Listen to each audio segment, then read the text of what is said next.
Google Drive vous permet d'organiser vos documents qui sont créés en classe ou à la maison lorsque vous faites vos devoirs, etc. Si vous voulez y aller, il vous suffit d'aller dans Applications, Google Drive. Vous avez plusieurs sections.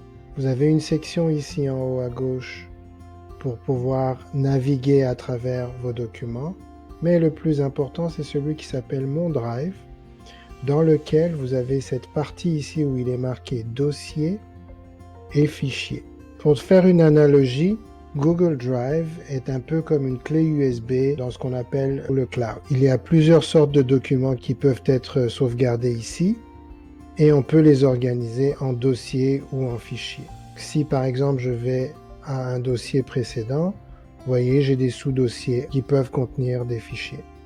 J'attire votre attention vers la partie supérieure gauche et surtout à Mon Drive.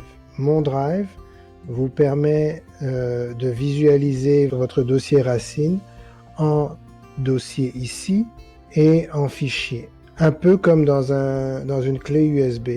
Vous verrez que la première bande vous donne un aperçu des derniers fichiers que vous avez utilisés ou ceux que vous avez utilisés le plus. Pour créer un nouveau document ou un nouveau dossier à partir d'ici, il faut toujours aller dans Nouveau, dans le plus. Vous pouvez créer un dossier, vous pouvez importer un fichier de votre ordinateur, importer un dossier qui est de votre ordinateur, et vous pouvez créer un nouveau document Google Doc, un document Google Sheets, Google Slides, Google Forms, et vous avez également des applications additionnelles comme Drawings, My Maps pour faire des cartes, Sites, etc., etc. Et vous pourriez encore en associer d'autres. Vous avez la possibilité de partager les documents avec vos amis, votre enseignante. Vous avez ici Récent qui vous ramène les dossiers et les fichiers que vous avez dernièrement visités.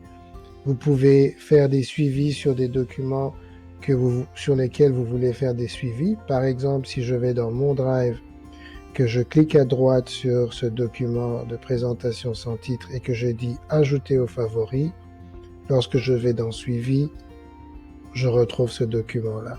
Lorsque je veux effacer un document, je peux soit le déposer dans la corbeille, soit cliquer à droite et puis cliquer sur Supprimer. Il va disparaître de l'endroit où je l'ai supprimé et il va se retrouver dans la corbeille. Je peux le restaurer si je me rends compte que j'avais fait une erreur.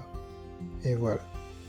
C'est également ici que Classroom va créer un dossier pour gérer ces documents et on vous demandera de ne pas aller modifier les documents qui se trouvent dans ce dossier.